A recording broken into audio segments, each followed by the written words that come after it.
ওম নমঃ শিবায়। হর হর মহাদেব। দেখতে পাচ্ছ এটা একটা চারালি। এই ক্লক টাওয়ারটা নতুন করে বানানো হয়েছে। এদিক দিয়ে গেলে টাউন থেকে শিবসাগর শিব মন্দির কিভাবে যাবে তা দেখাচ্ছি, আর অন্যদিকের রাস্তাও দেখাবো। হ্যালো বন্ধুরা, ওয়েলকাম টু মজেদার মণিদীপা।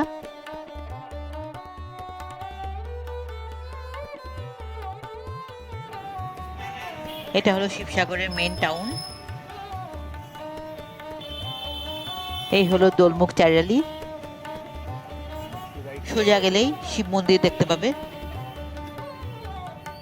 আসামের শিবসাগর হচ্ছে একটা হিস্টোরিক্যাল প্লেস।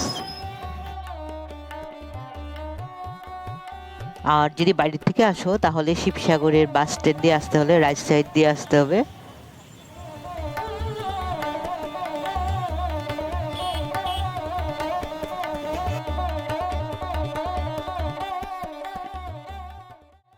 যদি কেউ পূজা দিতে হয় তাহলে অনেক পূজা সামগ্রী দোকান আছে। সেখানে চাকি মানে প্রদীপ, ধূপকাঠি, ফল, ফুল, বেলপাতা সবকিছুই পেয়ে যাবে। এখানে লেখা আছে মন্দির কয়টা থেকে কয়টা পর্যন্ত খোলা থাকে। সকাল 6টা থেকে দুপুর 2টা পর্যন্ত, আবার 3টা থেকে রাত্রে 8টা পর্যন্ত। এই শিব মন্দির আহোম রাজার দিনে বানানো হয়েছিল। সঙ্গে আরো দুটো মন্দির আছে, দেবীদোল আর বিষ্ণুদোল।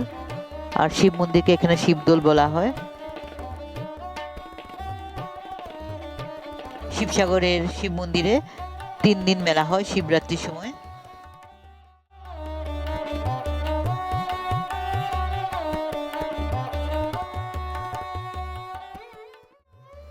সাইডের থেকে দেখাচ্ছি, ওই যে দেখো দেবীদোল, আর এই সাইডে আছে বিষ্ণুদোল।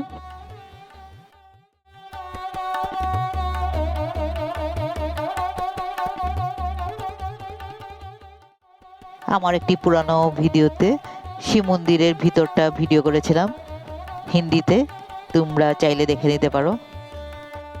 মন্দিরটা অনেক উঁচাই, নিচ দিকটা দেখো। তোমরা মজেদার মণিদীপা চ্যানেলকে সাবস্ক্রাইব করবে, লাইক করবে, শেয়ার করে দিবে। আবার তোমাদের সঙ্গে আবার নতুন ভিডিওতে দেখা হবে। সবাই ভালো থেকো।